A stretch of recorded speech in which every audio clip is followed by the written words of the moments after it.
और पाक अफगान बॉर्डर पे टेंशन काफी है और फौजें आमने सामने हैं। अफगान तालिबान ने पाकिस्तान के कई इलाकों को टारगेट किया है। 6 चेक पोस्ट हैं, एक प्यारा ग्रह है। पाकिस्तान पर एक बहुत बड़ा हमला किया है।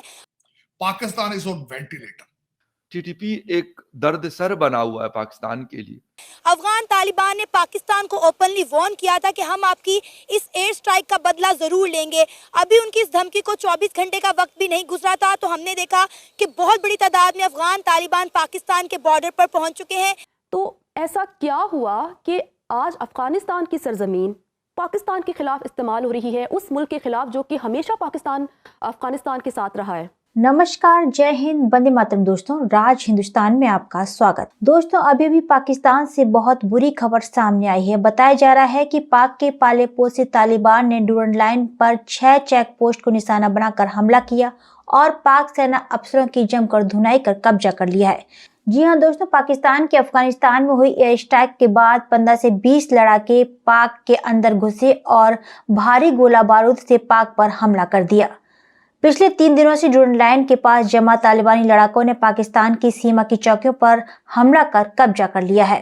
दोस्तों, तालिबान की ओर से की गई गोलीबारी में पाकिस्तानी अर्धसैनिक बल के एक जवान की मौत के साथ 11 अन्य के घायल होने की खबर है। यही नहीं, तालिबानियों ने सेना के हेलीकॉप्टर पर भी हमला कर हेलीकॉप्टर मार गिराया है, जिसका खुलासा पाकिस्तान तालिबान की ओर से पाक मीडिया ने किया है। तो दोस्तों, आइए चलते हैं और देखते हैं पाकिस्तानी मीडिया का क्या कहना है। फाइनली उन्होंने जवाब दे दिया और मुख्तलिफ जगहों पे मैंने जो वीडियोस देखी हैं उसमें उन्होंने आर्टिलरी और उसके साथ साथ टैंक्स और बाकी जो हेवी वेपन से लेस थे वो चीज़ें, वो इक्विपमेंट उन्होंने पहले बॉर्डर्स एरियाज में लेके आए और उसके बाद पाकिस्तान को निशाना बनाया।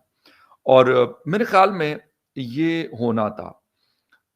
जिस तरीके की बातें हमारे यहाँ लोग कर रहे हैं, कभी उनके एक मजाक की शक्ल में, जी उनका जहाज तो ये तो उनका पायलट ये। कल परसों एक वीडियो में देख रहा था, कोई हेलीकॉप्टर वहाँ पे उन्होंने क्रैश लैंडिंग की है, तो कहते ये आए हैं पाकिस्तान को जवाब देने के लिए।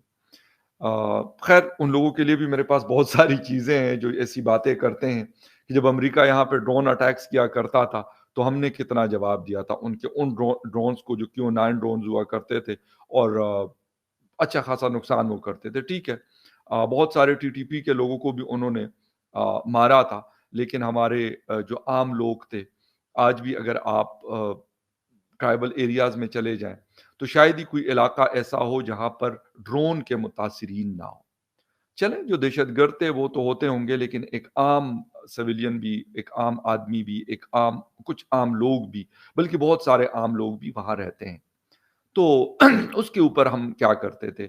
मेरा मतलब ये नहीं है, मैं कोई अफगानिस्तान का तर्जुमान नहीं हूँ। I am Pakistani and I will be Pakistani, but the thing is कि किसी के साथ ओ यार ठीक है ना, एक अपने बराबर का फिर देख ले कोई, जिनके पास ये सारी चीजें हो, फिर आपका शौक भी पूरा हो जाएगा, उनका भी हो जाएगा। मैं ये नहीं कहता कि अफगानिस्तान के साथ हमारी खराबियां नहीं है, बहुत सारे मसले हैं।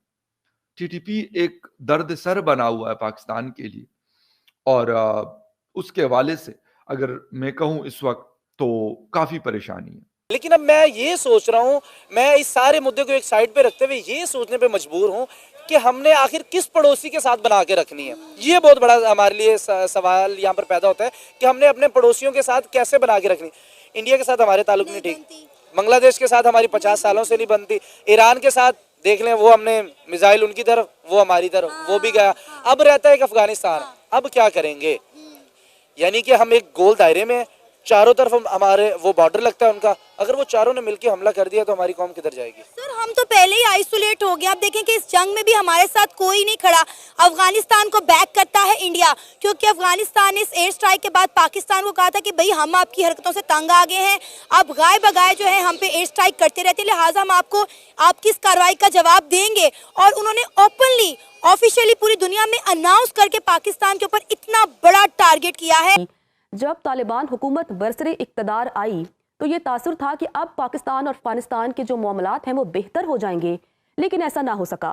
दरअसल हम लोग रियलिज्म पर कम बिलीव करते हैं और हम फसानों पे ज्यादा चले जाते हैं। बात यह है कि उस वक्त भी जब ये अफगान तालिबान ने टेक ओवर किया तो हुकूमत, और जब हमारे एक बहुत ही सीनियर अस्करी इदारे के सरबराह उस वक्त के हमारे प्रीमियर एजेंसी के सरबराह जब चाय की प्याली वहाँ लहरा रहे थे काबुल एयरपोर्ट पर, तो मैंने मल्टीपल चैनल्स पे ये बात उस वक्त भी की थी कि ये मुनासिब नहीं था। दो वजूहात की वजह से। एक तो ये है कि कबल अज़ वक्त सारी चीजें अपनी इतनी सारी के सारी उन पे उम्मीदें बरा वो कर लेना, उनको अपने जहन में बसा लेना, और दूसरी बात ये थी कि इंटरनेशनल उसकी ऑप्टिक्स सही नहीं गए थे। आ जाते हैं कि फिर अफगानिस्तान जिनके साथ हमने इतना ताउन किया कि हर बुरे वक्त में हमने उनको यहाँ अपने पास रखा, उनकी मदद की, उनके बच्चों ने यहाँ से तालीम हासिल की, उनकी रहाइश अब भी बहुत सारे लोग की यहाँ है, तो फिर तो कुछ कोई ना कोई तो वजह है। दो वजूहात हैं इसकी। नंबर वन कि हमने जिस अंदाज में उनको हैंडल करना था उसमें कोई कमाईगी रह गई है, और उस पर भी मैं मजीद तबसरा कर देता हूँ। लेकिन नंबर दूसरी जो बात है वो ये है कि हम अफगान तालिबान के पावर को ओवर एस्टिमेट कर गए। पहली बात तो ये है कि हम उनसे उम्मीद और आस भी ओवर एस्टिमेट कर गए। उनकी जो सलाहियत कुव्वत गवर्नमेंट चलाने की थी उसको ओवर एस्टिमेट कर गए। वो कैसे? दो बातें थी इसमें आगे। पहली बात ये थी कि उनको जो स्ट्रक्चर मिला वो ज़ाहिर है टूट फूट गया था अफगानिस्तान में जब नेटो गवर्नमेंट थी और जब वो नेटो सपोर्टेड गवर्नमेंट चल रही थी वहाँ। जब अफगान तालिबान आए तो उनको टूटा फूटा ढांचा मिला। अब उनमें क्या इतनी सलाहियत है कि वो दाइश से भी लड़ पड़े? क्या उनमें इतनी सलाहियत है कि वो टीटीपी से भी लड़ पड़े? मेरा अपना तज्जिया ये है कि नहीं, इतनी सलाहियत नहीं है, लेकिन फिर भी वो यकीनन टीटीपी को कुछ न कुछ गजन पहुंचा सकते थे। मेरी कल एक अफगान तालिबान के बड़े सीनियर साहब आए हुए थे। मैं किसी यहाँ इदारे का पैटर्नाइज करता हूँ, एजुकास्ट नाम है उसका, फ्लाई काम करते हैं अफगानिस्तान में। तो वो मुझे मिले, उन्होंने कहा कि अब भी हमने तकरीबन कोई 1000 के करीब टीटीपी को अपने जेलों में बंद किया हुआ है, वो सारे के सारे पाकिस्तान आना चाहते हैं। उसको वेरीफाई किया जा सकता है, लेकिन हम अफगानिस्तान को, अफगानिस्तान के और अफगानियों को अपना भाई समझते हैं। हम उनको पहले भी समझते थे, हम उनको आइंदा भी समझेंगे, क्योंकि पीपल टू पीपल रिलेशन हमारे बड़े अच्छे हैं।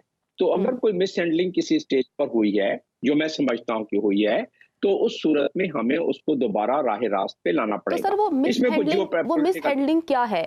क्या पाकिस्तानी गवर्नमेंट की ऐसी पॉलिसीज थी जिनकी बिना पर ये सब कुछ हो रहा है? एक लफ्ज में इसका जवाब है एंगेजमेंट हमने सही तरीके से नहीं की। एंगेजमेंट से मुराद ये है कि जब अफगान तालिबान आए, जब हमने देखा कि टीटीपी दोबारा सर उठा रही है, जिस दिन अफगान तालिबान ने अपने टेक ओवर करने के दूसरे दिन जब उन्होंने 800 टीटीपी के कैदी छोड़े, बल्कि सारे कैदी छोड़े उन्होंने काबुल से।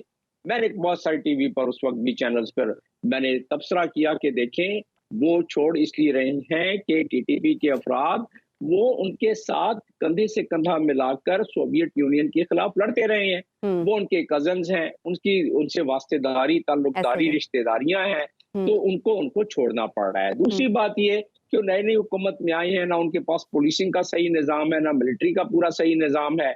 वो लड़ाकू जंगजू थे अपनी जगह पर, लेकिन वो इतने सारे फ्रंट नहीं खोलना चाहते हैं, और आज भी वो बात का है। अब रहा सवाल के अफगान तालिबान अब सपोर्ट भी करने लगे हैं। पहले किस हद तक सपोर्ट करते थे उस पर कोई डाउट था, अब उनको सपोर्ट भी कर रहे हैं टीटीपी को। तो दोस्तों, आपने देखा कि दुनिया भर में आतंक फैलाने वाला पाकिस्तान आज खुद ही अपने पाले पोसे आतंकी संगठन तालिबान के चंगुल में फंस चुका है। खबर आई है कि पाकिस्तान पर हावी तालिबान अब पाकिस्तान को इस्लामिक स्टेट बनाकर युद्ध कर अफगान की तरह अंत करेगा। इस पूरी खबर पर आपका क्या कहना है, हमें कमेंट बॉक्स में जरूर बताएं। खबर अच्छी लगे तो लाइक और शेयर करना ना भूलें। ऐसे ही तमाम खबरों से जुड़े रहने के लिए आप देखते रहें राज हिंदुस्तान।